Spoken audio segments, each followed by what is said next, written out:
Pessoal, continuando nossa revisão de linguagem Java, tem algumas coisas que a gente pode dar continuidade, ver, né, lembrar e falar, que eu acho que são coisas interessantes e úteis, né? A gente fez um comentário rápido falando sobre tipos de variáveis, os tamanhos, o que que a gente pode fazer, o que que a gente pode colocar nelas, né? A gente viu aí o tipo string, que ele é diferente dos tipos convencionais, né, dos tipos primitivos. Tanto é que a gente notou que ele começa com uma letra maiúscula, que é diferente das outras que começam tudo com minúsculo, e a gente sabe que começa a letra maiúscula, na verdade, a gente tem aí uma, uma designação específica da linguagem, né? Que é a indicação que está tratando com um tipo primitivo, né? E aí conseguimos concluir que string, então, é uma classe, não é um tipo primitivo. Haja vista, ela tem algumas características, ela tem várias funções agregadas, vários métodos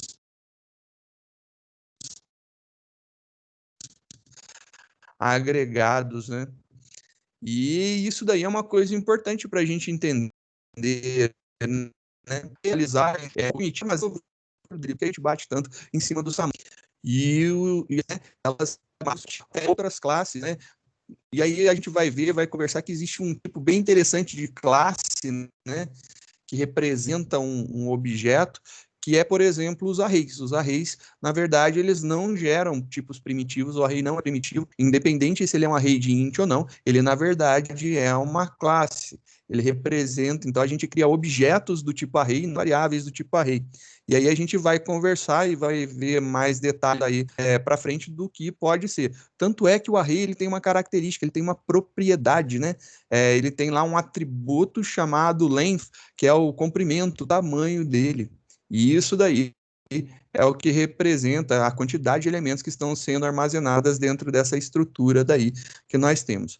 Ele é um tipo bem estranho, bem diferente dentro da orientação a objetos. Se você for analisar, e a gente vai ver aí as classes, entender como que elas são, vai ver que ele é esquisito se comparado aos demais, mas é realmente uma classe e representa o que ele cria, na verdade, não são primitivos, são objetos. E é isso daí.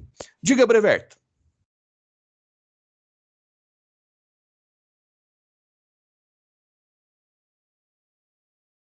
Não? Beleza, então, vou continuar. Qualquer coisa pode abrir aí e falar, meu, mais tranquilo. Então vamos continuar aqui a nossa brincadeira. A gente estava vendo Alô? a base. Diga, Breverto. Desculpa, professor. Tava falando, Sem tava mutado. problema. Não, sem Não, problema. é que teve uma parte que travou bastante, daí eu não escutei muita coisa. E eu queria saber se era só eu, mas já falaram ali que travou para eles também. Ah, mas deve de ser. Internet tá esses dias tá osso para um monte de gente, cara, principalmente por causa dos dias mais chuvosos. E eu tenho visto alguns relatos de equipamentos que estão dando problema por causa da chuva. E aí a chuva atrapalha tanto o meio metálico quanto o meio óptico. Água e óptico não funciona. Então, assim, o vilão do cabeamento óptico é a água. Então, se tiver algum ponto de falha de infiltração de água, até de vapor, né, por causa do frio, de condensar e depois gerar gotículas de água dentro, pode causar muitos problemas aí nas redes de dados. E eu tenho notado também, a semana passada teve falha de energia na cidade de Guará, em alguns bairros, e depois que voltou, ficou muito ruim. Então, minha concepção, minha crença é que deve ter danificado alguns equipamentos e sobrecarregado a carga para cima de outros. Então, eles rotearam, o roteamento foi virado de um lado para o outro, e aí o caminho que era que dividia a carga, né, ficou concentrado em um dos lados. Pode ser isso. Uma saída interessante aí para o Teams seria tentar, nesse caso, diminuir a resolução, né? Você janelar ele diminuindo, porque aí ele tem um menor tráfego de dados, se for possível para poder ver. Ou se não, se ele estiver trafegando numa boa, pelo menos o áudio, né? Você pode pensar em trocar a aplicação desktop pela aplicação web. E na aplicação web eu recomendaria a utilização ou do Chrome ou do Edge. tem melhor desempenho do que o Firefox, incrivelmente. O Edge novo, né? O Edge Chromium, né? Baseado no Chromium. O novo Edge está muito bom, professor. Ele tem a versão web do Teams, para ele tá muito legal. Dizem também que no celular fica bem, cara. Eu acho que é uma questão de aplicação. A versão desktop do Teams é mais completa, ela é mais estável, ela dá menos pau, né, na utilização, mas ela demanda muita rede também. Então, alternar entre uma e outra pode ser uma ideia interessante. Experimentar isso aí. Qualquer coisa, você dá um toque, opa, né? Se levantar a mão, eu já dou uma diminuída, espero. Aí eu aguardo vocês falarem qualquer coisa para que eu possa repetir. E aí a gente tenta retornar. Mas depois da aula, ou no finalzinho da aula, eu passo algumas ferramentas para vocês de análise de tráfego, que dá para verificar a velocidade do seu link de internet, que isso influencia muito, né? Então é complicado. Por exemplo, se você tiver na tua casa usando internet e alguém abrir a Netflix, vai ficar ruim a aula, com certeza. Se tiver duas pessoas acessando, fica ruim, dependendo do teu link, do teu equipamento. Então a gente pode falar um pouquinho melhor mais para o final e eu mostro para vocês algumas soluções não é solução, né? Mas são possibilidades de medição. E aí a gente pode medir, a gente está chegando aí no dia 24, né, de agosto, já é final do mês, e o final do mês também tem um outro problema, que é o acúmulo do quantitativo de consumo de banda, né? Então pode ser aí que está estourando o consumo de banda e chegando naquela limitação que eles colocam. Eles não cortam, mas diminuem a velocidade. Então também pode ser um fator aí que esteja implicando na velocidade da rede. São algumas possibilidades, né? É bom a gente verificar algumas coisas. Então, verificar se não está no consumo, verificar depois se trocando a aplicação web pela desktop ou pela mobile não melhora a qualidade.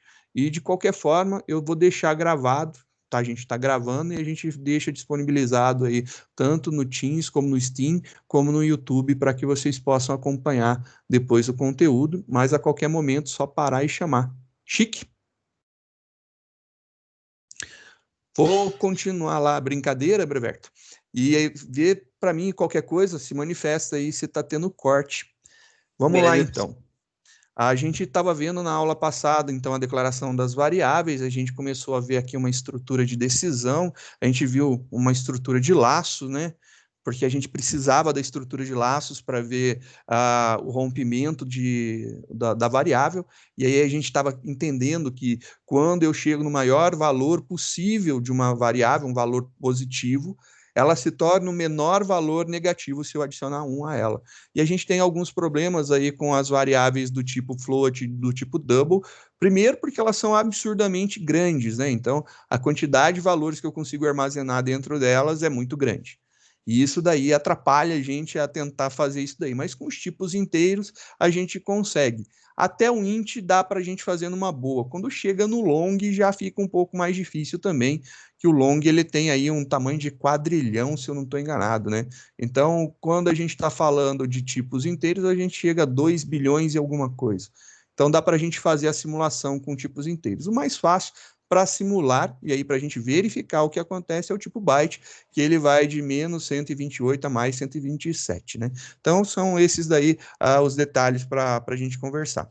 Vou criar aqui, vou comentar esse trecho de código, né? Melhor, vou retirar ele daqui e vou colocar num arquivo separado para a gente poder trabalhar só com ele. Então, acho que fica mais fácil a gente lidar só com um arquivo falando de estruturas de decisão e de escolha, né?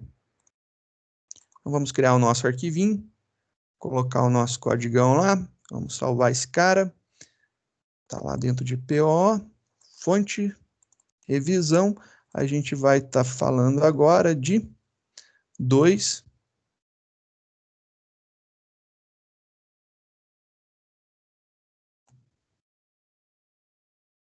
Vamos falar sobre estruturas de decisão e de escolha. Então, a gente vai falar sobre if e sobre switch, né? Tem muita coisa interessante, na minha opinião, né? Humilde opinião, eu gosto muito. O if é a estrutura que a gente mais utiliza, independente do que possam me dizer, se você estiver fazendo programação estruturada, modular, funcional, difícil não ter um if. Você pode até não utilizar laços se você estiver trabalhando com programação funcional, mas sem uma condicional, né, sem um desvio condicional, é bem complicado. Então, a gente vai começar a conversar justamente sobre esses caras aqui. A primeira estrutura que a gente vai analisar é o if simples, né? O if simples, ele vai ter aqui uma condição lógica, então essa condição é um resultado de uma operação lógica, ela tem que resultar em true ou false, então qualquer coisa que dê true ou false é algo válido aqui. Então, uma estrutura básica que resulte em true ou false será analisada. Se true, ele vai entrar e fazer esses comandos que estão colocados aqui. Então, vamos pegar aqui e fazer uma análise, um teste, né? Eu poderia, por exemplo, testar se 10 é maior que 5. 10 é maior que 5. Então, se é maior que 5, eu vou executar aqui, ó, um system.out.println e a gente vai colocar uma mensagem aqui. Então, 10 maior que 5. Tá lá uma mensagem simples. Eu vou comentar, vou tirar esse trecho daqui e vamos só trabalhar com a parte de cima aqui, aonde a gente vai ter aqui a nossa condição, né? Então, aqui vem a condição. Então, é isso daí, a gente vai testar agora, vamos verificar o que acontece aqui, e a gente vai ter, nesse momento, o seguinte, compilou, deu tudo certo, rodou, na hora que roda, ele imprime. 10 é maior que 5. E se eu quisesse testar se 10 é menor que 5? Então, vou imprimir aqui 10 menor que 5. Se eu compilar, ele vai compilar, resulta em sucesso, não tem problema nenhum, e aí na hora da execução não sai nada. E é justamente isso que é o desvio condicional. Ele está seguindo um fluxo, então ele está nessa linha daqui, ele vai fazer esse teste, como esse teste resulta num valor falso, ele vai pular e vai continuar. E ele vai cair exatamente nesse ponto aqui que eu estou selecionando, nessas duas barras aqui. Então, ele testa, se é falso, ele pula para cá. Se for verdadeiro, o resultado dessa condição lógica, ele vai executar os comandos e depois ele vem para cá. Então, esse desvio é muito interessante para a gente poder fazer algumas tratativas dentro da lógica de programação. Eu acho muito bacana os resultados que a gente consegue obter aqui. Outra possibilidade seria a gente testar a parte negativa, né? Então, a gente tem uma outra estrutura que é o if com o seu else. Então, quando eu coloco uma condição lógica, os comandos para a parte verdadeira do resultado verdadeiro eu coloco aqui. E os comandos para o resultado da parte falsa eu coloco aqui. Então, eu tenho um else lá, que é o senão. Então, se não for verdadeiro o resultado dessa condição lógica, eu caio nesse trecho de código daqui. Isso daqui é uma saída muito interessante e muito útil para a gente, porque a gente consegue analisar se algo é ou se algo não é. E isso é legal da gente lembrar, porque a gente está testando se é ou se não é. A gente não está testando se pode ser, quem sabe, muito próximo de. A gente tem só dois valores lógicos possíveis, lembrando que o boolean é um valor bit, né? Ele tem o tamanho de um bit, logo ele é o menor valor, né, de unidade lógica que a gente tem, ele armazena 0 ou 1. Ou seja, só tem duas possibilidades. Se der 1 aqui, o resultado for true, ele executa os comandos que tiverem nesse trecho daqui. Se não, ele executa os que estão nesse trecho. Então, é legal a gente ficar esperto quanto a isso. Eu vou utilizar o exemplo de cima, vou modificar ele e vamos escrever aqui. Então, a gente vai testar agora, aqui, ó, 10 menor que 5, ele imprime aqui, ó, 10 menor que 5, se isso for verdade. Agora, se não for verdade, eu quero escrever um trecho de código para isso. Else. E aí eu escrevo meu trecho de código aqui. 10 não é menor que 5. 10 não é menor que 5. E a gente já fala sobre isso daí. Compilei meu programa, funcionou, rodando. Agora ele imprime o else. 10 não é menor que 5. 10 ele é maior ou igual a 5. Então a gente tem que lembrar aí dos operadores lógicos, né? Quando eu falo que alguma coisa é maior, qual que é a operação que é exatamente o inverso, né? Não é menor, é menor igual, né? porque ele tem que conter. É aquela história de conjuntos lá da matemática. Então, só para lembrar, se eu tiver aqui, por exemplo, um maior igual, o inverso disso daqui vai ser o menor. Então, aqui estão as condições que a gente tem. Está lá, se é menor, ele vira menor, maior igual. Se é maior, ele vira menor igual. Então, sempre ele vai ser o operador inverso de menor, ele troca para maior, e se tem o igual, no outro lado é sem igual. Se não tem o igual, no outro lado vai ter o igual. Então, fica aí a dica para lembrar das inversões dos nossos operadores. Esses operadores são legais de serem lembrados, então, quando você pergunta se alguma coisa é menor, o inverso é maior ou igual. Se você perguntar se uma coisa é menor ou igual, o inverso é maior. E aí a gente tem essas alternâncias interessantes e a gente tem que lembrar disso daí. Só para tomar cuidado. Então, quando eu estou falando aqui, fazendo um teste, testando se 10 é menor que 5, eu estou verificando se o 10 é menor que 5.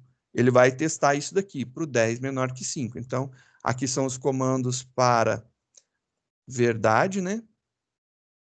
Então, o que, que deu de resultado aqui? A gente tem aqui quais são os valores que eu precisaria ter, né? Para que isso aqui fosse verdadeiro. Que o 10 fosse menor que 5, mas o 10 não é menor que 5. Então, a gente não tem valores válidos aqui na nossa condição ali em cima. No caso aqui de baixo, onde eu tenho comandos para o falso, né? Para a parte falsa, quais valores válidos eu tenho aqui?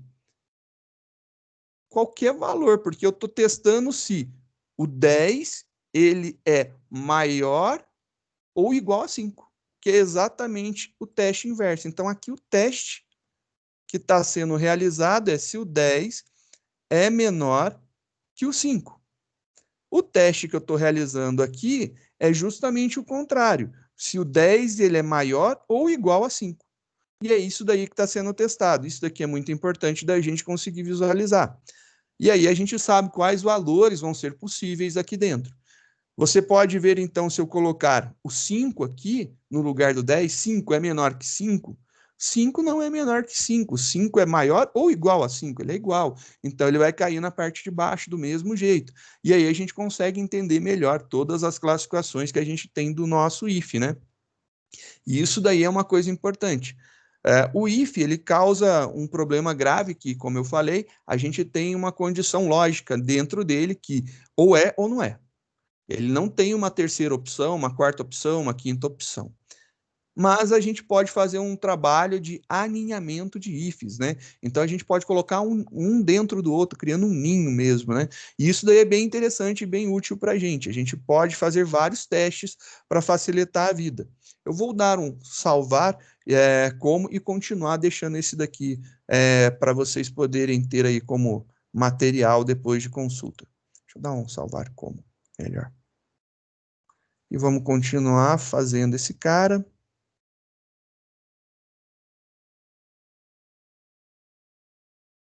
Tá aí. Agora, vamos supor que eu tenha uma variável, e eu tenho aqui int, variável k igual a 10. Agora eu posso substituir, por exemplo, aqui o valor do 10 pelo meu k. Poderia estar utilizando uma variável para fazer esse teste. Maravilha. E se eu quisesse agora fazer uma faixa de valores, eu quero ver se é negativo, se é zero ou se é positivo. Eu quero testar se o K é negativo, se ele é zero ou se ele é positivo. E eu quero dar uma dessas mensagens possíveis, né? Então, eu poderia testar aqui se o K for menor que zero. Então, eu poderia testar aqui se o K for menor que zero. Então, vamos tirar aqui só para ficar um pouco mais limpo, né? O nosso código. Tirar aqui os comentários. Isso aqui já está salvo no outro arquivo para vocês poderem ver. Está lá. Vamos testar isso daqui. Vou deixar mais espaçado, né? Então, vou testar aqui, K menor que zero. Então, eu vou escrever aqui que o K, né, é menor que zero. K é menor que zero. Mas e se ele não for menor? O que, que me resulta aqui, né? Se ele não for menor, aqui eu só posso ter que o K ele pode ser maior ou igual a zero. Só que eu tenho agora que dividir isso novamente. Quando eu tenho que dividir mais uma vez esse teste, eu vou fazer mais um if aqui. E aí, if, eu vou testar alguma coisa e está lá a nossa brincadeira. O que eu vou testar agora? Eu quero verificar se ele é igual a zero. K igual a zero. Eu posso fazer isso? Não, eu não posso, porque K igual a zero é uma atribuição. Para fazer um teste lógico, o teste lógico ele é dado pelo igual, igual. O operador de comparação lógica é igual, igual. O igual sozinho é o operador de atribuição. Então, eu estaria jogando o valor zero para dentro do K. Então, estou fazendo agora uma comparação lógica, né? Estou verificando se é igual, e aí eu quero escrever aqui, ó, system.out, diga. É o Thales. Ao invés de você colocar outro parâmetro dentro do else, né? É mais fácil você colocar um else if, tipo um if, else if e embaixo um else. Não existe else if, né? Não tem else if no Java? Não tem. Uma coisa comum que você pode ver é isso daqui, ó. Então, você poderia ver isso aqui, else espaço if. Então, isso que eu quis dizer, else if, else espaço if. O problema é você começar a lidar com as chaves depois, né? Não, aí ficaria assim, por exemplo, if, aí tá ali, k menor que zero. Uhum. Aí printa aquilo ali. Aí o senhor colocaria else if, k igual a zero. Aí o senhor printava falando que k é igual a zero. Aí você colocava um else embaixo falando que o k tem o valor de zero. Mas, novamente, eu falo para você, tem que fazer, você pode fazer dessa forma, não tem problema nenhum. O único detalhe é, tem que tomar cuidado com as chaves. Porque pode ser que você se perca nas chaves. Ah, você tá falando onde abre e onde fecha? Só isso? Exatamente. Ah, É tá, só isso. por causa disso. Então, eu gosto de colocar aqui porque eu tomo conta da tabulação. Então, eu coloco que abrir um bloco e aí dentro desse bloco tem um comando. E aí, tá, beleza. Esse else if tem que tomar cuidado quando você está fazendo alinhamento. Sempre if else, você faz outro if else dentro. No else dele, faz outro if else dentro. Fica legal, funciona muito bem. O problema é quando você tem if, na parte verdadeira você tem um if else, e no else você tem um if else. Entendeu? Você tem 3 ifs dentro, mas só que você coloca um na parte verdadeira e um na parte falsa. Aí começa a dar problema desses alinhamentos também, que não é problema nenhum se você conseguir escrever e conseguir visualizar bem. Eu estou fazendo bem claro, bem destacado, justamente para não ter problema de você visualizar o fechamento. Se você parar aqui, você vê que esse cara foi fechado aqui. A gente tem uma estrutura de alinhamento muito legal, ó. Tá lá, e isso daqui tá dentro desse else. E aí você sabe que é o senão. Ele não vai acontecer em outro momento. É o senão daquele primeiro if dali. E é só por causa disso da estrutura que eu estou colocando. Ah, então isso é de boa mesmo, porque é que sempre que eu faço, eu faço desse jeito que eu falei. Porque tem linguagem que tem o leaf, né? É o leaf, tem o cif, tem várias linguagens que têm soluções para os ifs, né? E são soluções muito legais, na minha opinião, que acaba de vez com a possibilidade de você lembrar que existe um switch, né? É bem bacana, porque o switch ele é bem restrito dentro das linguagens baseadas em C, né? É muito ruim, na verdade. É muito fraquinho. Vamos fazer esse cara aqui, então vou escrever aqui o K é igual a zero, nesse caso daqui. E também vou colocar um else aqui. E esse else daqui, ele vai fazer o tratamento específico dessa condição. Essa condição daqui, ela está falando para mim que o valor de K é diferente. Alguns podem entender isso aqui diferente, né? Que em algumas linguagens mas corrigindo, na linguagem C e na linguagem Java, é não igual a zero. Só que ele não é apenas não igual a zero, porque a gente já herdou uma outra condição aqui, né? Qual foi a outra condição? A outra condição foi essa, ó. Ele tem que ser maior ou igual a zero. Então, se você juntar essas duas condições, se você somar elas, né? E aí somar, eu estou falando que é o ato de juntá-las, de uni-las, né? Você vai ter como resposta o quê? Eu vou ter que tirar o igual da parte de cima. Logo, eu vou ter isso daqui. O K vai ter que ser maior que zero. É isso aí que me sobra. Ele teria que ser maior ou igual. mas ele não pode ser igual, logo ele só pode ser maior, eu tenho que arrancar o igual da primeira parte. E isso daqui é o que me sobra, né? Então, esse detalhe daqui é o mais importante da gente entender e tratar. O meu K tem que ser maior que zero. Então, nesse momento aqui, o else vai estar tratando justamente isso daí. O K tem que ser maior que zero. É isso daqui que ele está visualizando. Vou colocar esse último daqui. Para mim, não tem um outro caso senão esse. E aí eu vou falar que o K é maior que zero.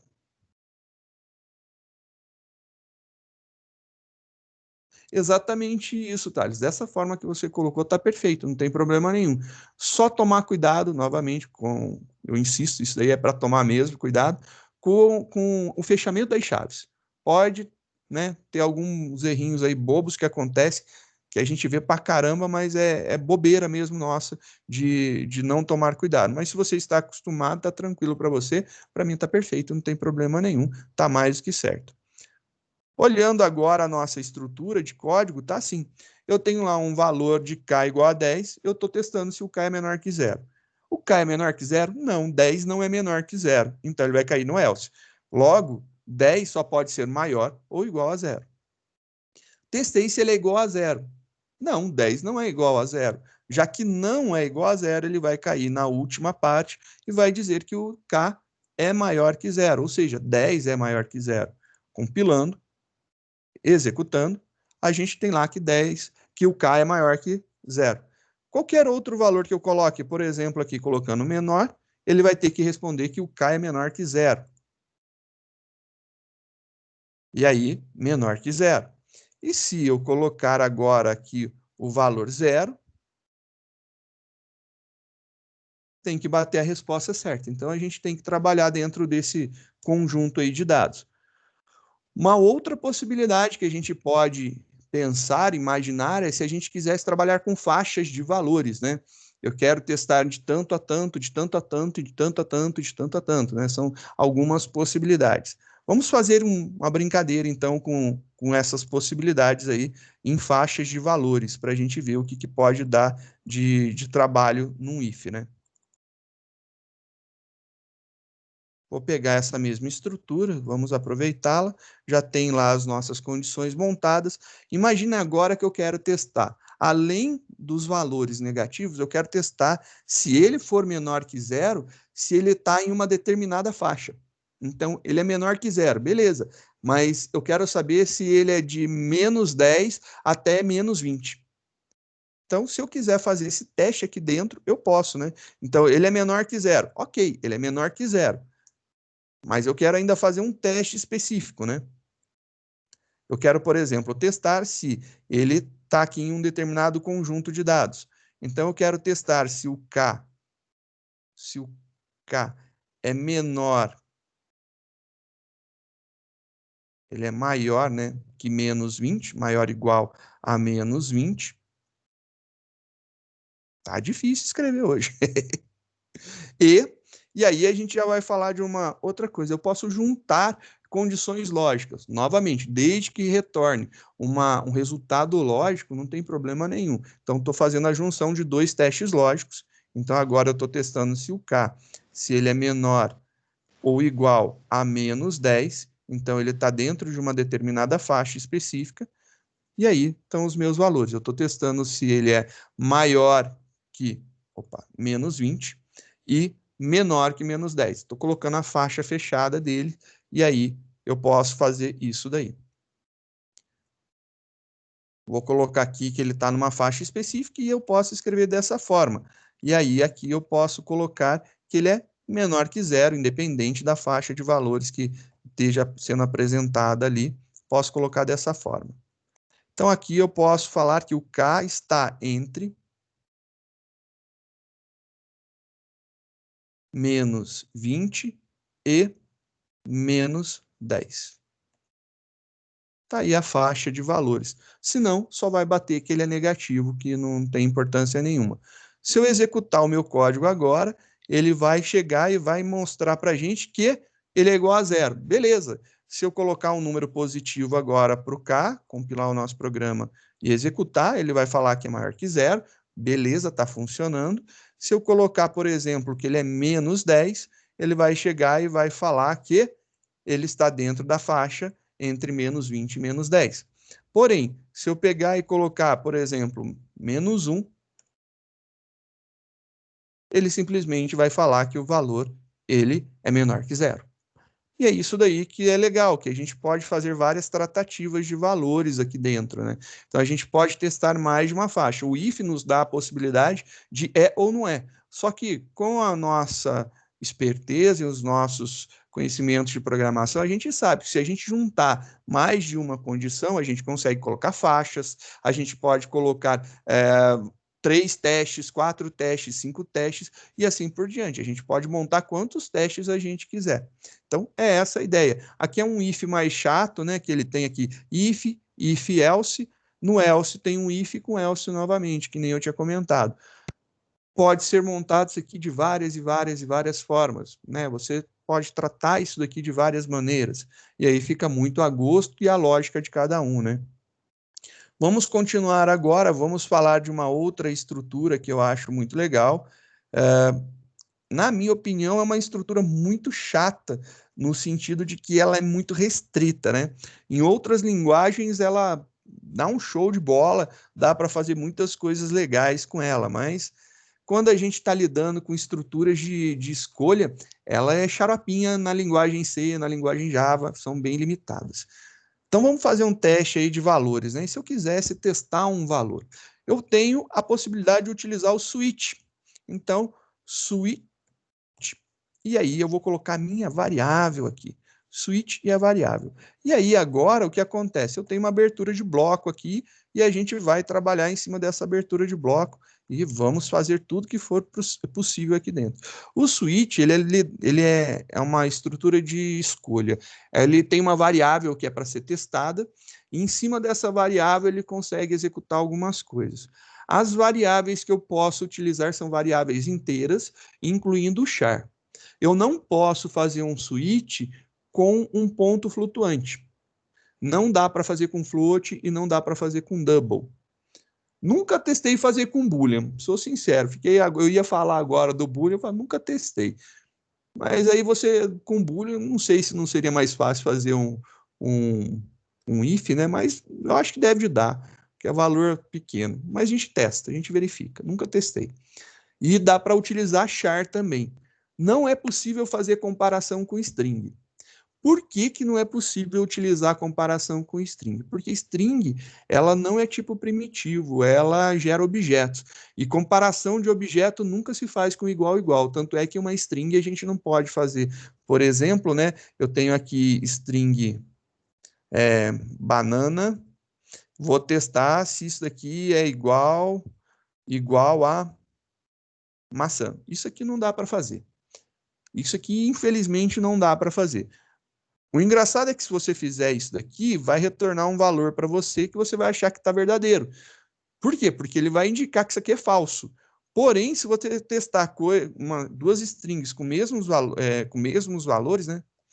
Isso daqui continua resultando falso, porque o que acontece? Quando a gente faz comparação de objetos, a gente vai ver aí no decorrer do curso que, na verdade, a gente está comparando os hashcodes dele, né?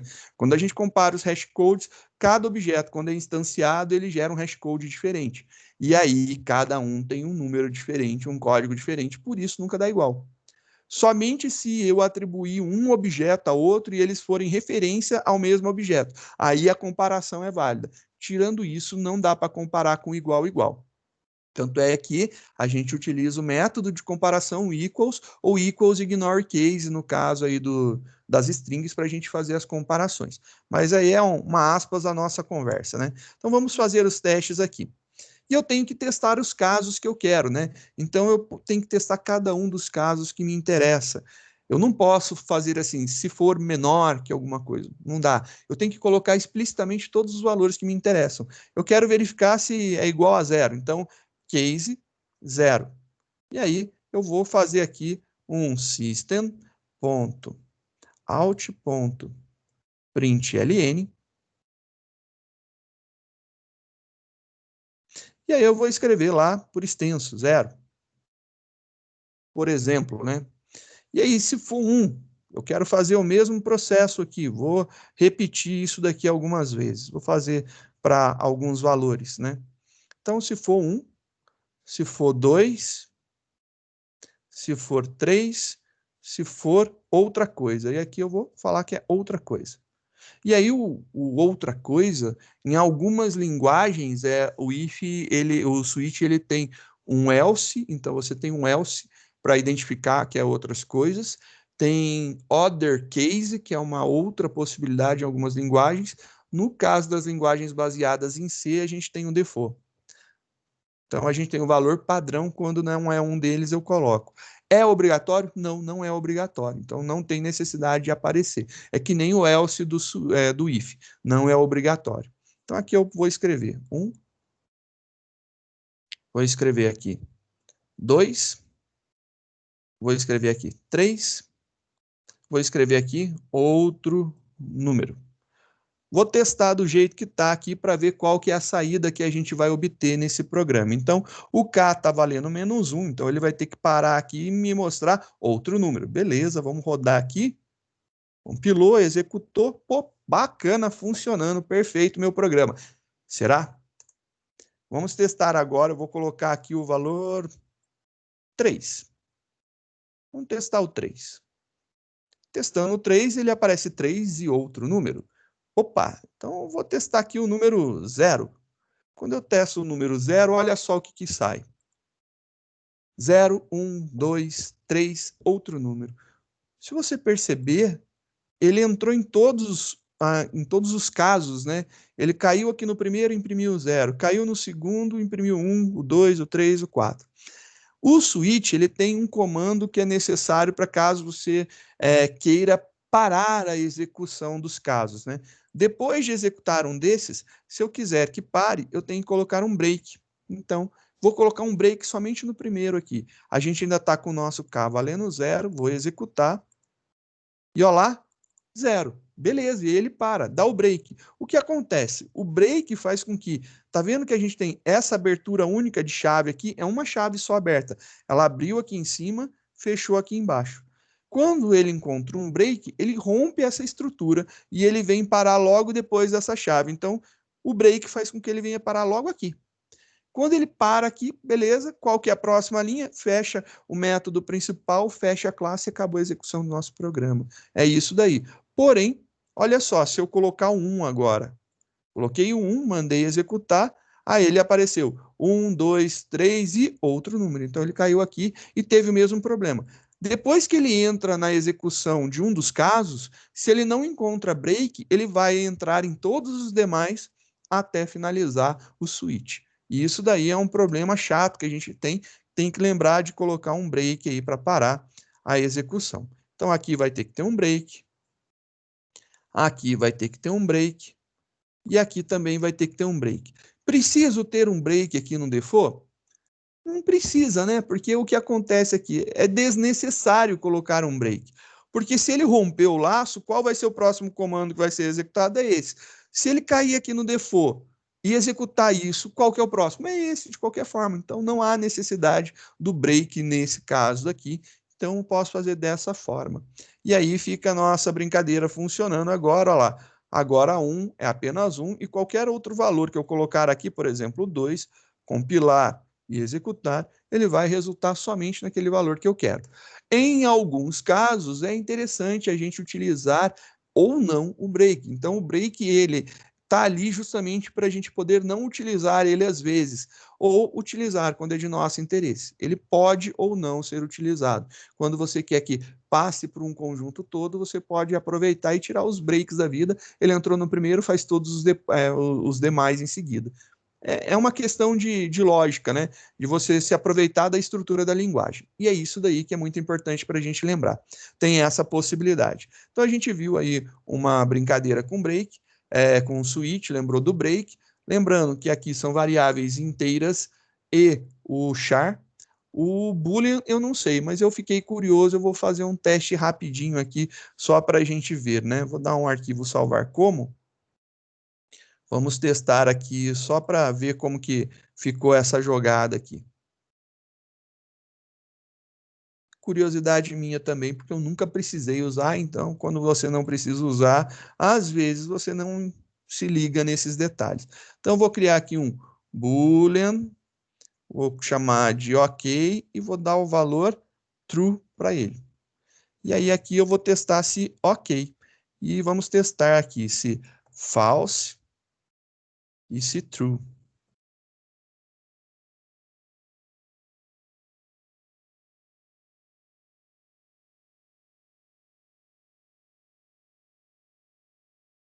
Tipos incompatíveis, não dá, tem que ser inteiro.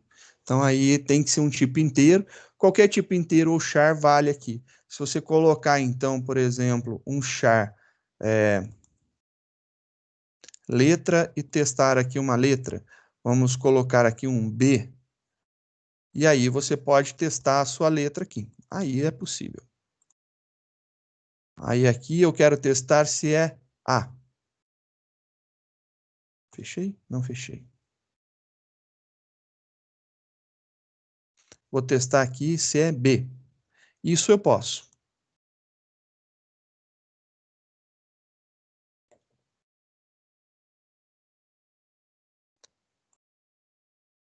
Isso daí é totalmente possível, é cabível, tá lá, a gente pode utilizar o char.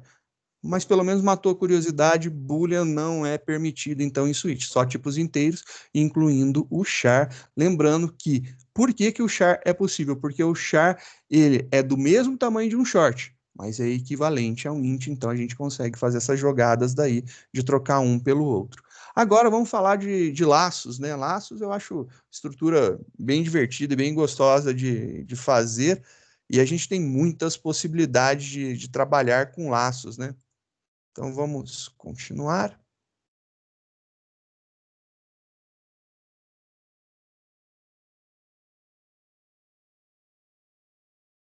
A gente tem aí algumas possibilidades de utilização de laços, né? Vamos falar dos três tipos de laços que a gente já viu, que a gente já conhece. Vamos brincar aí com o primeiro tipo de laço. Vamos fazer o primeiro laço. Então, digamos que eu queira fazer alguns testes, né? Então, eu quero verificar se um nome começa com uma determinada letra. Então, eu vou pegar lá o nome Joséverson, criar aqui uma string. String, nome igual a Joséverson. Joséverson. Já sabem a quem eu me refiro, né? Tá aí. Fica a dica, né? Vocês já vão saber. Professor super famoso aí. Bacanão. Todo mundo ama. Coloque só para lembrar do amigão. Né, amigão? Agora vamos fazer um negócio. Eu queria fazer um teste e eu queria fazer um laço para imprimir letra por letra desde que o nome comece com J. Então eu poderia fazer um laço. Então, para fazer um laço, a gente vai usar a estrutura de repetição while. A tradução de while, né? While é enquanto. Enquanto alguma coisa for verdadeira. Então, aqui a gente tem uma condição. Aqui tem uma condição lógica também. Essa condição lógica, nós temos aqui comandos que vão ser repetidos. E eles vão ser repetidos enquanto essa condição for verdadeira. E isso daí é legal porque a gente chega na primeira possibilidade. A gente pode ter o quê? Um laço infinito. Isso é muito legal. A gente pode ter aí uma estrutura bem interessante que é de laço infinito. E o que é um laço infinito?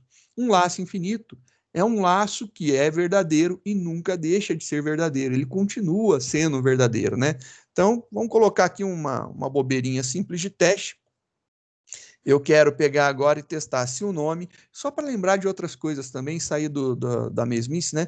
Vamos usar um dos métodos da string, o char at.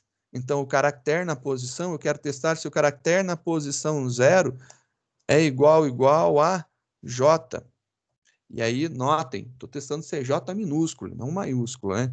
E aí, vou escrever aqui, ó, system.out.println e vou mandar uma mensagenzinha simples.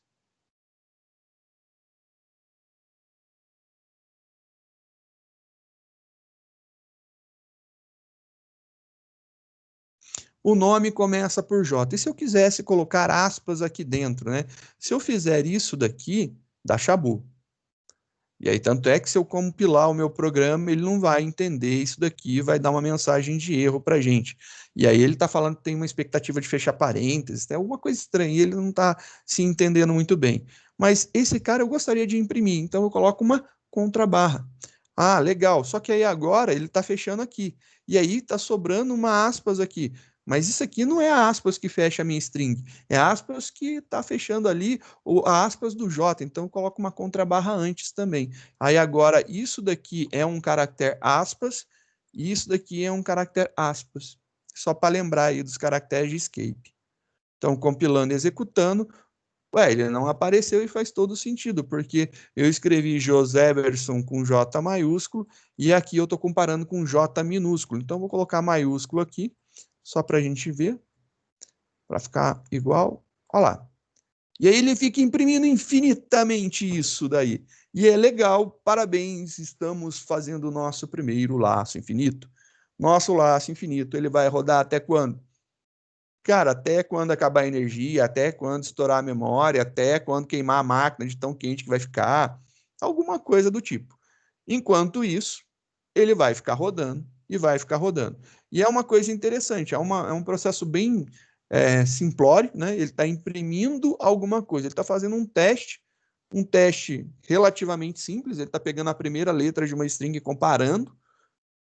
Então, o char_at é um método que retorna para a gente o char na posição 0, na primeira posição da string. E aí ele está testando se é igual a J. E aí ele fica imprimindo. E ele só faz isso. E parabéns, a gente começou a ver como que funciona aí um laço infinito. Então, é bem interessante a nossa sacada de utilização de laços infinitos, né? Para parar a execução, dependendo da ideia que você estiver utilizando, tem alguma funcionalidade. No caso de estar abrindo janelas, né, de command, é só fechar a janela ou dar Ctrl C nas IDEs. Se for no JCreator, muito provavelmente ele já deve ter travado, aí você vai fechar e abrir de novo e vai funcionar numa boa, porque o Java salva antes de executar, né? As ideias elas salvam antes de executar. Se for em alguma outra IDE, talvez tenha um botãozinho vermelho lá, um quadradinho, para você dar stop na execução. Então aí, dependendo se for um NetBeans, um IntelliJ, alguma coisa do tipo, ele deve ter um stop para você cancelar a execução. Ctrl C aqui no meu caso, ele fecha a execução. Você vê aí que o uso de CPU baixo, barulho baixo, então cai imediatamente só essa impressão aqui infinita. Por quê? Porque ele faz muitas e muitas e muitas e muitas e muitas e muitas e muitas e muitas e muitas e muitas vezes isso aqui. Nesse caso, Lucas, faz o seguinte, ou você minimiza e volta, ou você fecha o Teams e abre de novo. Eu aguardo um instantinho, sem problema nenhum. É uma das possibilidades. Às vezes, sair e voltar resolve.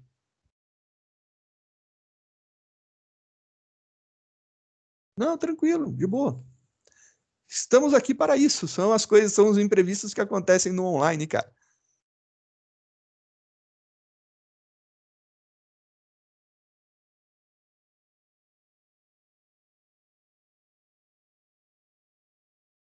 Pessoal, só aguardar um pouquinho o retorno do Luquinha e aí a gente continua.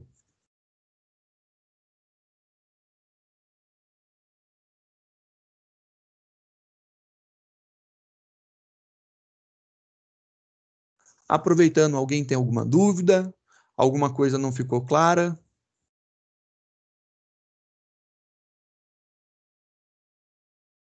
Até aqui, clara como a água.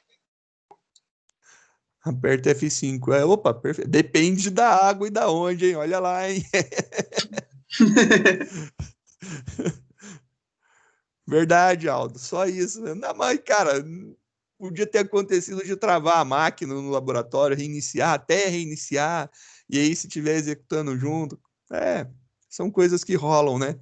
Então é bom a gente passar para a gente poder esperar também que não é só comigo ou só contigo que acontece, né? Todos estão aí marcados para poder acontecer. Existe relato de colegas aí que às vezes tem probleminhas, né? com online, não consegue dar aula, só está com áudio, alguma coisa assim. Imagino também o desespero de não conseguir dar uma aula. Pô, e agora? O que eu faço, né? Deve ser emocionante. Eu já passei por isso semestre passado, mas espero não ter a experiência novamente esse semestre. Mas se tiver também, eu já vivenciei, então bora que bora, né? Vamos continuar então a nossa brincadeira. Aqui eu fiz um teste interessante, eu testei se era igual a J. Eu poderia fazer aqui, por exemplo, né, colocar aqui uma outra variável, e aí vamos fazer uma bobeirinha, né? Como que é o nome que eu quero? Offset. Chamar de offset.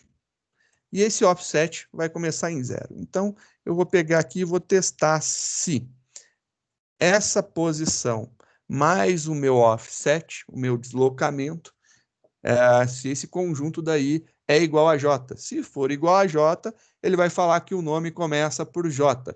Se não, ele vai estourar isso aqui de alguma forma. E como que eu vou fazer? Dentro do meu laço, eu vou colocar lá o meu offset e eu vou incrementar ele. Então, vou colocar offset mais mais. Opa, offset mais mais. E aí eu estou incrementando. O offset passa a ser 1, 2, 3. Então, ele vai deslocar aí a contagem. Precisaria colocar mais 0? Claro que não. Poderia colocar aqui o meu offset direto, né? Então, eu poderia fazer somente isso? Poderia. Não vai fazer diferença nenhuma. Somar 0 ou subtrair 0 não faz diferença nenhuma, né? Então, tá aí a nossa brincadeira. Fiz aqui. Beleza, ele imprimiu somente uma vez. E se eu tivesse, por exemplo, aqui, ó, colocar alguns J's no início? Aí muda de história, né?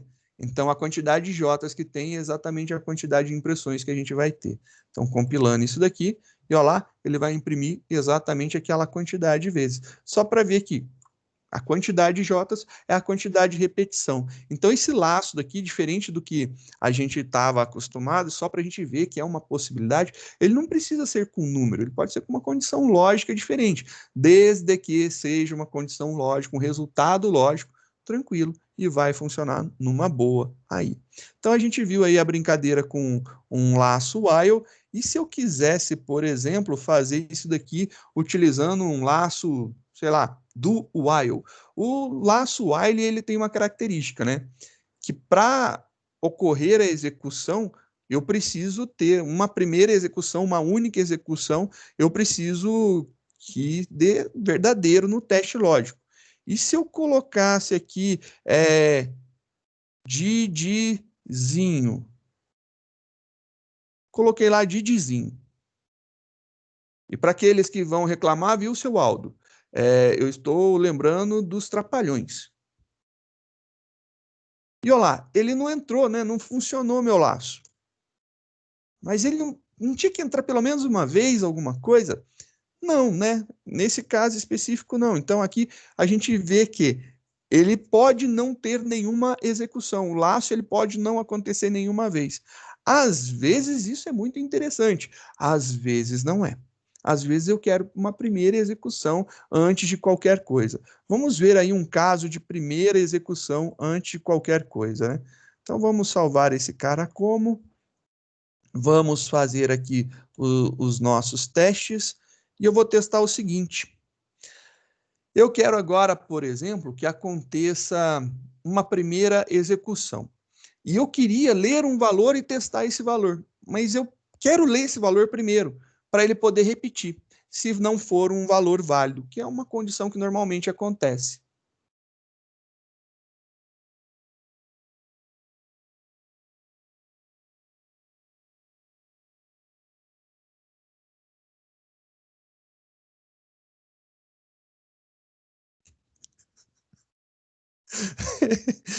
Ficou com medo, né, paixãozinho? Muito bom. Tem medo não, cara. Depois que foi pai, o bicho ficou molengo, ficou sossegado, manso. A gente tem que fazer agora um import. Eu vou pedir agora uma leitura, né? Porque a gente vai trabalhar um pouquinho com leitura.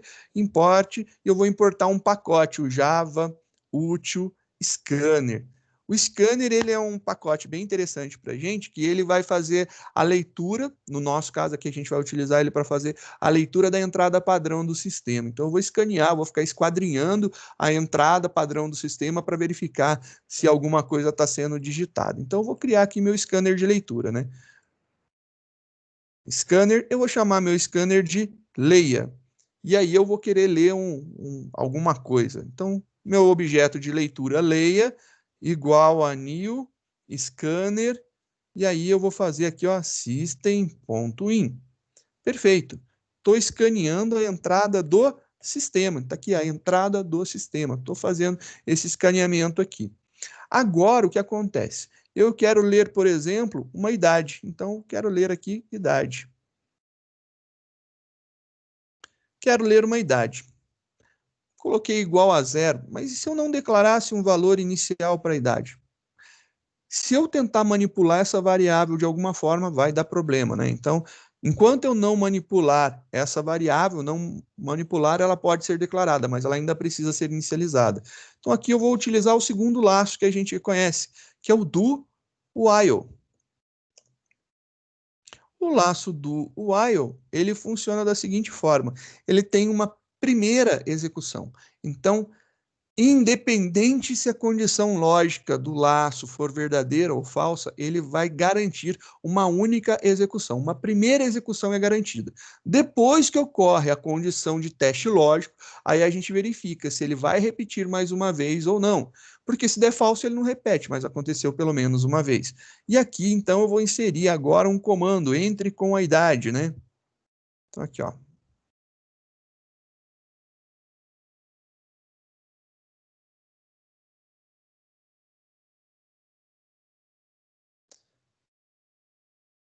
Entre com a idade. E agora eu quero ler a idade. Vamos ler esse valor de idade, né? Idade, lembrando como que funciona a leitura, né? Eu utilizo um objeto de leitura, ele tem um método específico para ler um tipo determinado, e esse valor que esse método de leitura tem, ele retorna para a gente. O que a gente digitar lá, ele vai retornar. Então, aqui eu tenho um leia, e eu quero ler um valor inteiro, né? Então, next int. E aí eu vou ler um valor inteiro e atribuir esse valor inteiro lido para dentro da minha variável idade. Beleza. E agora, o que acontece? Vamos fazer aí um teste para a gente brincar por enquanto aqui. Eu quero que você insira uma idade que seja válida. Para mim, a idade válida tem que ser maior que 18 anos. Se for maior que 18 anos, beleza. Se for menor que 18 anos, eu vou dar aqui uma solicitação de entrada novamente. Então, vou testar aqui se idade for menor que 18, 18 é permitido, então menor que 18 não é, ele vai insistir nisso aqui, ele vai ficar repetindo. Então, vamos testar essa estruturazinha aqui. Estou lá, declarei meu scanner de leitura, lembrando que é necessário fazer o import dele. Em algumas IDEs ele já faz ele já grita para você, olha, precisa importar. E aí você clica lá na lampadinha do lado e ela te dá a dica, e aí já adiciona. Aí declarei o meu scanner de leitura, o meu objeto de leitura leia aqui, que vai ficar esquadrinhando a entrada do sistema. Declarei uma variável idade inteira para receber o valor de uma idade. E aí fiz um laço de repetição. E esse laço de repetição aqui, ele está me garantindo que, enquanto eu digitar uma idade menor que 18 anos, ele vai ficar pedindo a idade. Então, qualquer valor menor que 18 anos, ele vai ficar reclamando. Eu posso inserir qualquer valor maior de 18, maior ou igual a 18, e ele vai interromper a execução aqui, e essa é a ideia. Então, vamos executar. Tem que mudar o nome, né? Eu não tinha mudado o nome, beleza. Joia. Vamos executar. E aí ele está lá pedindo a idade. Quantos anos você tem? 12. Quantos anos você tem? Tá bom, 16. Quantos anos você tem? Pô, eu tenho 27. Quando eu digito um valor válido, ele para de repetir. E é um laço condicional, enquanto a condição for verdadeira, ele vai ficar insistindo e repetindo. A gente pode trabalhar um pouquinho melhor isso daqui, né? Porque você viu que em questão de interação humano-máquina tá ruim, né? A gente tá com aí a gente tá sem trabalhar com as heurísticas de Nielsen, né? Então você vai ver aí no decorrer que é importante a gente trabalhar com mensagens de feedback para o usuário, para ele saber o que está acontecendo. Porque simplesmente pediu a idade de novo. Mas ele pediu a idade de novo por quê? Né? Qual que foi o motivo do valor que eu coloquei não ter sido aceito? Então, é interessante a gente ter aí um feedback. Vou colocar aqui um teste lógico, então fazer um if para a gente testar alguma coisa. E o que, que eu quero testar? Eu quero testar exatamente o que está aqui dentro do while, ó. Vou testar e aí vou mandar uma mensagenzinha lá, ó. Idade tem que ser maior ou igual a 18 anos. Idade tem que ser maior ou igual a 18 anos. Tá lá, coloquei aqui a informação. E aí já dá para a gente perceber que vai ter aí um retorno interessante. Vou fazer aqui, pula de linha, dá um tab, lá no final pula de linha também. Mais um pula de linha. E aí ele vai ficar aqui insistindo. Vamos ver a diferença que dá nisso daqui. Compilando, executando, agora ele pede a idade. Novamente, vou insistir no 12 anos, dou Enter. Idade tem que ser maior ou igual a 18 anos. Aí falando, tá. Cara, idade tem que ser maior ou igual a 18 anos. Eu não estou contando quantas vezes isso acontece, eu simplesmente estou segurando ele aqui, enquanto ele não inserir um valor que seja válido. Então, eu vou lá e coloco 18, colocou 18, beleza, ele aceita e dá prosseguimento aqui no nosso processo. Essa aí é uma ideia da utilização do do while. O do while, então, nesse caso daqui, muito interessante, ele tem uma primeira execução garantida. Então, o que é legal nele é isso, ele garante uma primeira execução diferente do while. Então, é essa a diferença gritante dos dois. Os dois têm mesma condição, mesma estrutura, o laço é igual, só muda onde você declara. Um é no início, até no fim, e esse detalhe, o while, somente o while, ele pode não ter nenhuma execução. O do while, garantido pelo menos uma execução antes do teste. Então, essa daí é a diferença gritante dos dois. Vamos fazer agora para o outro laço, que eu gosto muito, uso muito, a gente vai usar pra caramba isso aí, todo mundo sabe que é verdade, porque indiscutível, principalmente quando a gente lidar com laços, né, com arrays, o laço for é muito interessante de ser utilizado. Então eu posso trabalhar agora com o laço for. O laço for, ele tem algumas características legais, né? Eu gostaria de mostrar quais são as características do laço for. O laço for tem alguns detalhes de utilização também. Normalmente, é quase sempre, o que é possível ser feito com um é possível ser feito com os outros dois laços. Então, do laço while, do while e o laço for, o que você faz com um, você faz com os outros dois, então é muito fácil isso daí. Obviamente, cada um tem uma aplicabilidade, né, melhor. Se você gostou de um laço, você se identificou e quer usar apenas esse laço, pois muito bem, não é problema nenhum. O importante é se você pegar um código onde tiver um dos outros laços que você decidiu não utilizar, você consiga ler e entender. Se você conseguir ler, entender, interpretar aquele código e saber o que está acontecendo ali, para mim, não é problema você só utilizar um dos laços. Obviamente, depois de um tempo, você começa a perceber que cada laço tem sua especificidade, então ele é aplicável a alguma coisa em específico, né? Acaba sendo interessante para algum caso. Eu, pessoalmente, eu gosto de utilizar o do while para esses tipos de validações que a gente tem em tela aqui. Então, esse tipo de validação eu uso do while, porque se eu utilizasse o laço while, eu talvez teria que ler fora do laço e segurar ele dentro do while, né?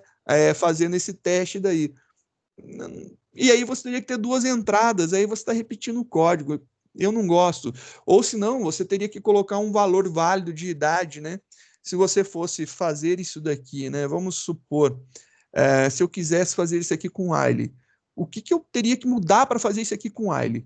Para mudar, a primeira coisa, esse cara daqui, ele não é aqui. Ele é aqui em cima. Não tem esse ponto e vírgula, acabou. Pô, beleza, idade menor que 18 e vai funcionar. Enquanto a idade for menor que 18, ele vai ter que repetir. Eu vou ter que entrar aqui com um valor de idade. Então, eu vou ter que entrar com um valor de idade válido. 0 é um valor de idade válido? É. Então, 0 é aqui um valor de idade válido. Então, se eu executar isso daqui, compilei, executei, você vai ver, ó, entrei lá, ele está pedindo, vou digitar 12. Beleza, ele disse não, tem que digitar um valor lá maior ou igual a 18. 18. E aí finalizou o programa. A execução para o usuário final está exatamente a mesma coisa. A estrutura aqui mudou, eu precisei declarar um valor. E se fosse o contrário? E se eu falasse para você que eu só aceito menores de 18 anos? E aí você iria testar o contrário, testaria se fosse maior ou igual. Mas e se, por exemplo, eu entrasse aqui com 20? Estou com 20 anos de idade. Compilei, executei, não aparece nada.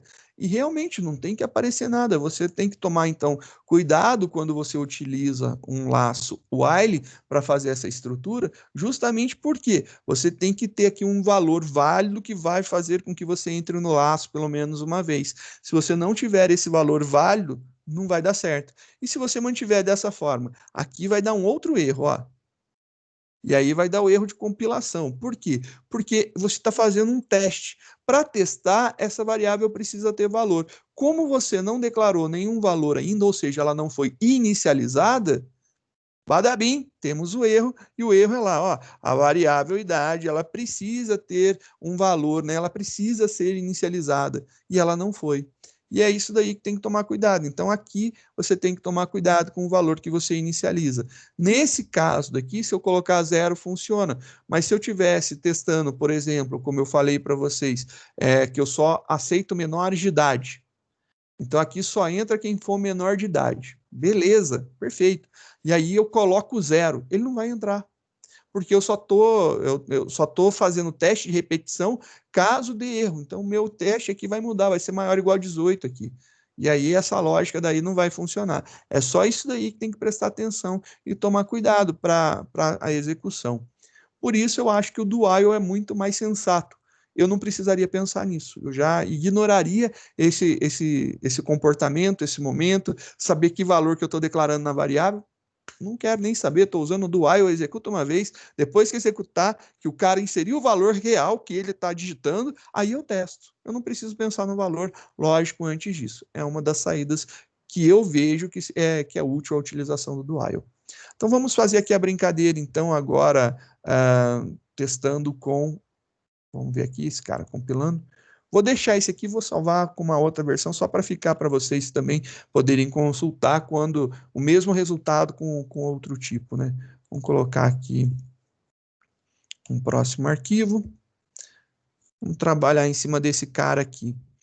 Agora, nós vamos falar sobre os laços for. O laço for é legal, cara. Eu curto muito a ideia do laço for. O laço for é bem interessante, ele tem uma utilidade muito grande para a gente. Então, por exemplo, vou fazer o exemplo clássico, né, da tabuada. Vamos fazer o exemplo clássico aqui da tabuada. Vou fazer lá o exemplo clássico da tabuada. Tem que entrar aqui com valor para a gente printar a tabuada. System.out.print print somente, que eu quero que seja na mesma linha. Entre com a tabuada. E aí vai entrar com o valor da tabuada que eu quero fazer. Vou ler aqui a tabuada. Recebe leia.next int, abre e fecha e tá aí. E aí, legal. E agora, o que eu faço com isso daqui? Né? Eu acabei de ler o valor da tabuada que eu quero, e eu quero fazer um laço que vá de 0 até 10 e eu faço a multiplicação de cada uma dessas posições. Então, 0 vezes o valor da tabuada, 1 vezes o valor da tabuada, 2 vezes o valor da tabuada, e assim até o final. Tudo de bom. E aí é uma coisa interessante. Um dos laços mais úteis para se fazer isso, dá para se fazer com qualquer um deles, né? Dá para fazer com while, com do while, mas tem o laço for. O laço for ele facilita a vida porque ele já é uma estrutura toda pronta para a gente utilizar. Vou fazer aqui, eu posso criar uma variável aqui, que é a minha variável de iteração, a minha variável de repetição. Posso criar dentro dele mesmo. Vou criar de iteração como sendo i, de iterator, né? Tá aí, 0. A gente vai enquanto for menor ou igual a 10, que é o meu limite, e eu vou contar de 1 em 1, né? Então, i mais mais. Tá aí, a minha possibilidade de montar vai ser essa daqui, e eu quero fazer a impressão da linha da tabuada. Então, vamos pegar aqui, vamos fazer a impressão da linha da tabuada. Vou fazer a impressão, então aqui eu quero que seja impresso o valor, então aqui eu vou imprimir o i. Depois que eu imprimir o i, eu quero colocar um espacinho, vezes, e aí eu vou colocar agora o valor da tabuada. Então, ou se não, tabuada, 2 vezes 1, vou fazer o contrário. Tabuada, e aqui eu vou colocar o valor do i. E aí ele vai ter que ser igual, e aí aqui ele vai ter que fazer aqui a tabuada vezes o meu i. Então ele vai ter que fazer isso daqui, essa continha. Só que para ele imprimir esse igualzinho daqui, ele é um caractere, né? É uma escrita. Então eu vou ter que concatenar isso daqui numa forma de string. Então esse cara vai ser uma string. Então vai sair o igual e agora eu concateno com o meu resultado ali. E aí ele vai fazer essa impressão daqui, bonitinho. Então aqui, vamos ver o que vai acontecer. Eu vou colocar um ln para ficar cada um em uma linha. Vamos ver lá. Compilei meu programa, rodei meu programa e agora eu quero a tabuada do 2.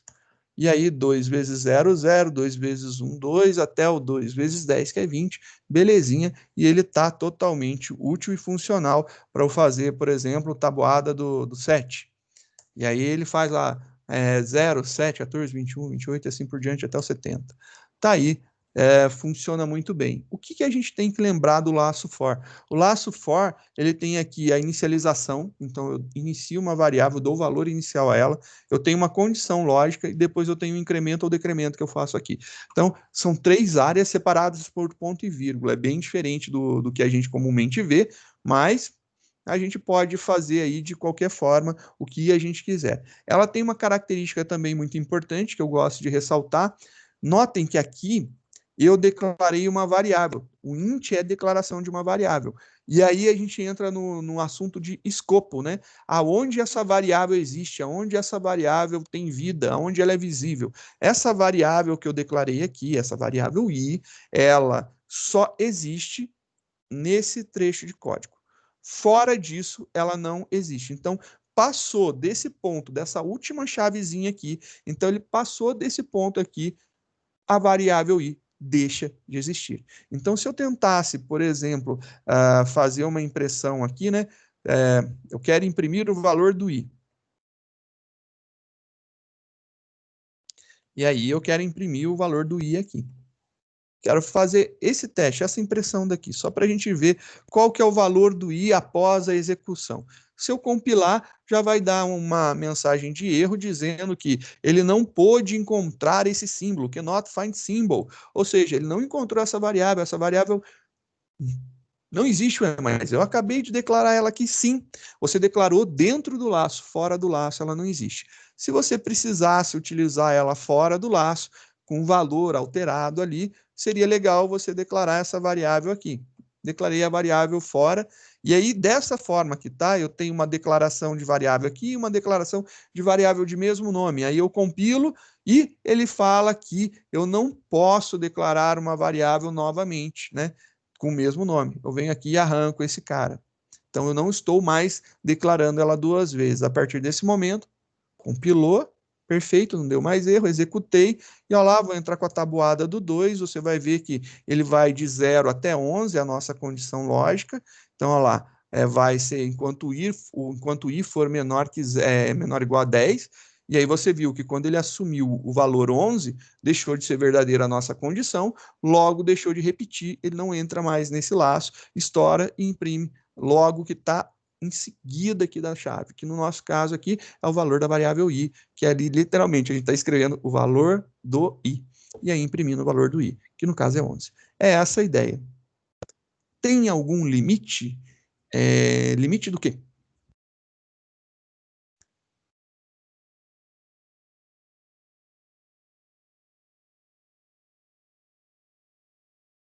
limite de variáveis,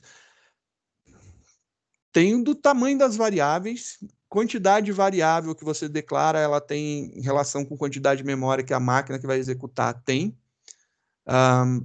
Eu já declarei, acho que numa das aulas que a gente fez nesse semestre, não sei para qual turma, eu não sei se para vocês ou para a estrutura de dados, que é depois da de vocês, eu criei um array com 1 bilhão de posições.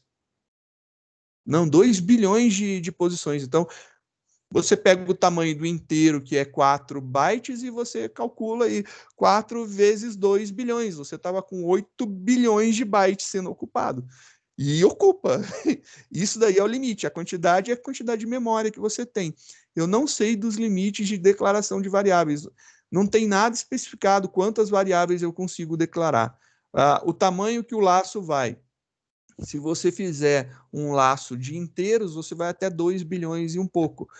Mas se você fizer um laço de double, você vai no limite do double. Você vai no limite da variável que está sendo testada. E aqui eu lembro que é um teste lógico. E quantas execuções podem ter? Infinitas, né? Eu posso testar aqui enquanto o i for maior, eu vou colocar aqui, ó, enquanto o i for maior que 0. Enquanto o i for maior, vou colocar aqui para ele acontecer, né? Maior ou igual a 0, vou compilar esse cara. E aí eu vou entrar com a tabuada do 2, só para a gente ver, ó. E aí tá indo. E ele vai. E vai, e vai, e vai, e vai, e vai, e vai. Aí a gente já chegou em 1 milhão. É 1 milhão mesmo? É 1 milhão. E ele vai indo, e não tem limite disso. Ele está fazendo processos repetidas vezes. A quantidade de vezes que ele vai repetir, talvez ele estourando a variável quando chegar em 2 bilhões, então a gente chegou agora em 3 milhões. Vai demorar um pouco para estourar, né? Vou pular isso daqui, que a gente vai ficar um tempão vendo isso acontecer. Ele aloca isso aí em memória e acabou. É isso. Acho que a RAM é o limite, né? Eu acho que a quantidade de RAM é o limite que você tem. Quanto mais memória você tiver, mais coisa você pode fazer. Quanto menos memória, mais você vai ter que tomar cuidado e ficar aí esperto nessa limitação. Alguém queria falar? O Luquinha, quer falar, por gentileza? Professor, Pois não.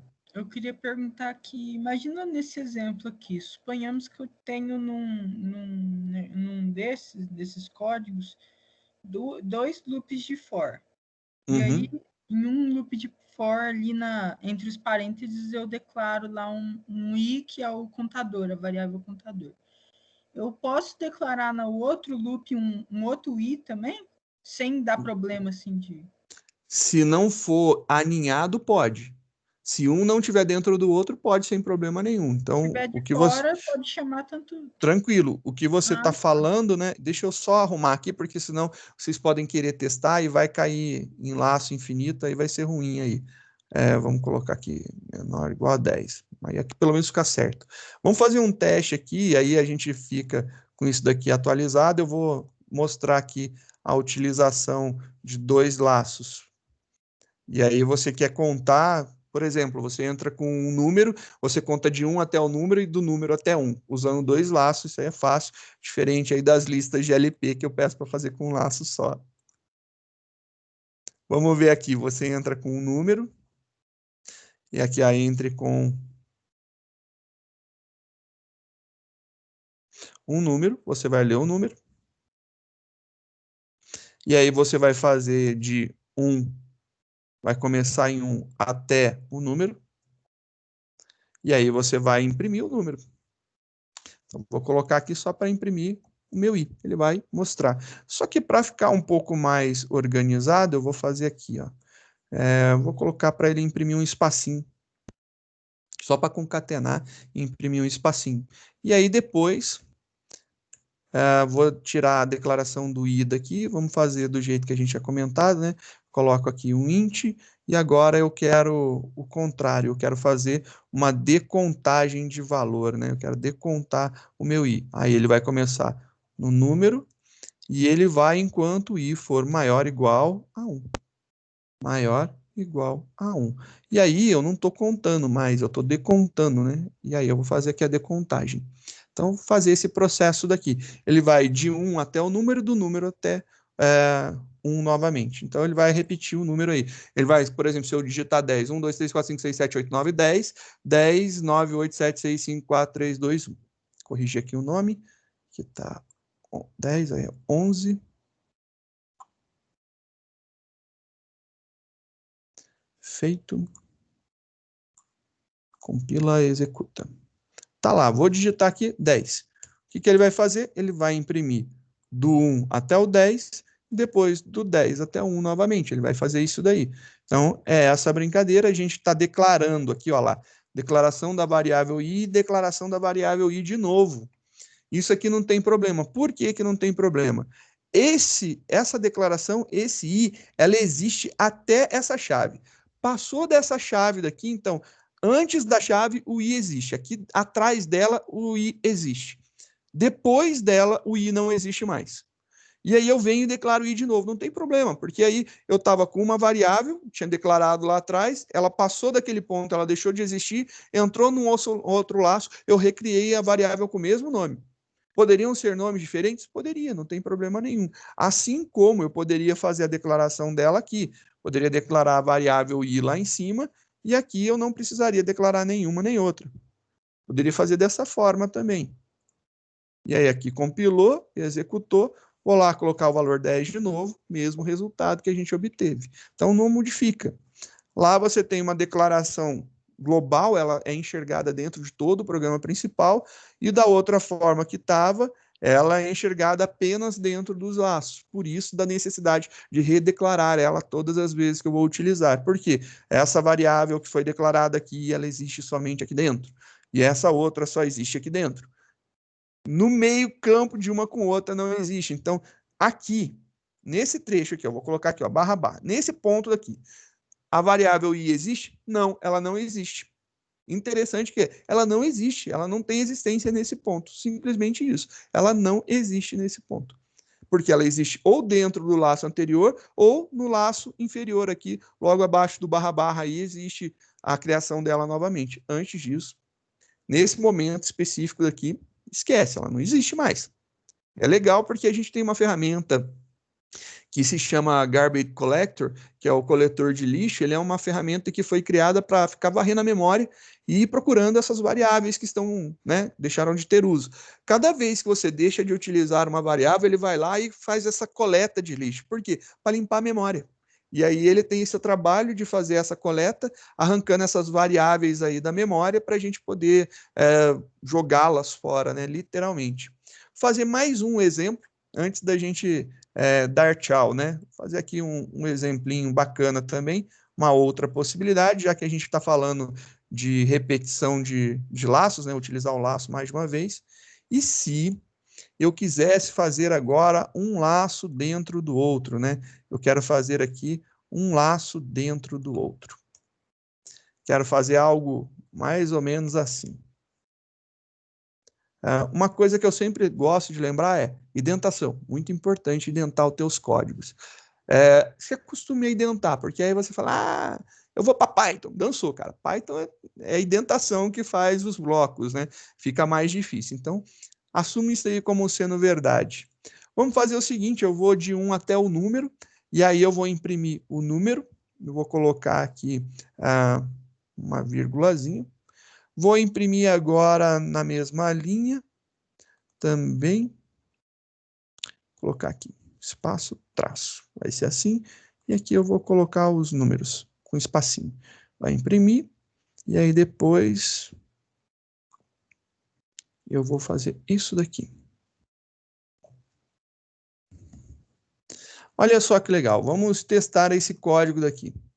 Vou executar, e aí depois a gente volta para ver o que está acontecendo, o que está rolando nele, né? Então vamos lá, compilou. Agora temos o problema de declarar variável com o mesmo número, né? Não pode. Vou colocar aqui J. Logo depois do I. J. Faz muito sentido, né? Vou fazer isso daqui. Por enquanto, dessa forma. Vamos ver o que vai acontecer aqui, a loucura que vai rodar. Então, vamos ver aqui. Digitei 10. Aí ele digitou 10, aí aparece lá 1, 10, 8, 10, 9, 8, 7, 6, 5, 4, 3, 2, 1, e ele faz isso todas as vezes. Pô, bacana. Então, laço dentro de laço. O que acontece aqui? Quantas vezes esse laço de fora vai acontecer? 10 vezes, né? De 1 até 10, 10 vezes, que foi o número que a gente entrou. E esse laço de dentro, de 10 até 1, também é 10 vezes. Então, se eu pegar quantas iterações, quantas repetições eu tenho? 10 vezes 10. Então, nessa brincadeira aqui, eu tenho 100 iterações. São 100 vezes que isso aqui acontece. E se eu quisesse utilizar isso daqui, não para fazer essa montagem, mas se eu quisesse, por exemplo, vou colocar aqui, eu quero fazer uma contagem, eu quero criar uma variável aqui, e essa variável começa aqui com 1. Eu quero imprimir essa variável e incrementar ela. Então, eu vou fazer aqui, ó, para minha variável lá, bem significativo.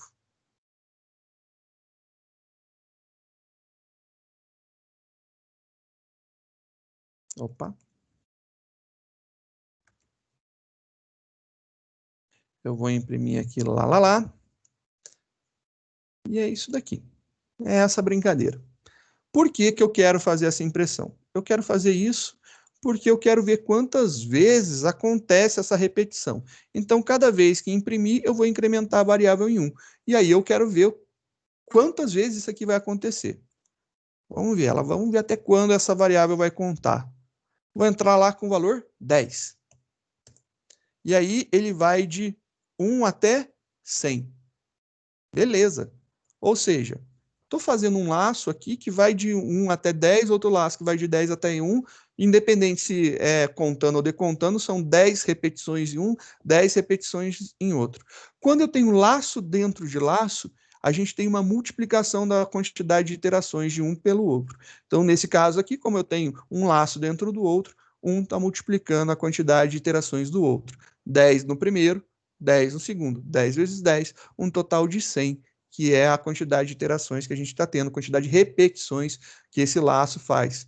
Então, é muito interessante você ver isso aqui e entender que quanto mais laço dentro de laço, maior a nossa multiplicação. Se eu tivesse um outro laço com 10, é 10 vezes 10 vezes 10. 10 vezes 10, 100 vezes 10, 1000. Então, somente colocando mais um laço, eu já estou fazendo aí 1000 repetições. Então, é bom a gente prestar atenção nesses processos daí que a gente está utilizando. Quanto mais laço dentro de laço, pior é a complexidade do nosso código que a gente vê lá em estrutura, mas é bom a gente já começar a atentar para esses probleminhas de repetição que podem rolar. Pessoal, é isso daí. A gente finaliza esse trechinho de revisão, a gente já chegou nos nossos laços. Como eu previ, a gente vai ter na próxima aula falar sobre arrays. A gente vai falar... Vou lembrar o que é um array multidimensional, mas o nosso foco é array unidimensional, ou seja, os vetores, e para a gente está mais que suficiente para lembrar, vou citar somente para não deixar passar em branco, né? Essa repetição daí eu acho importante. Mas é isso, até a próxima aula aí para quem estiver indo, né?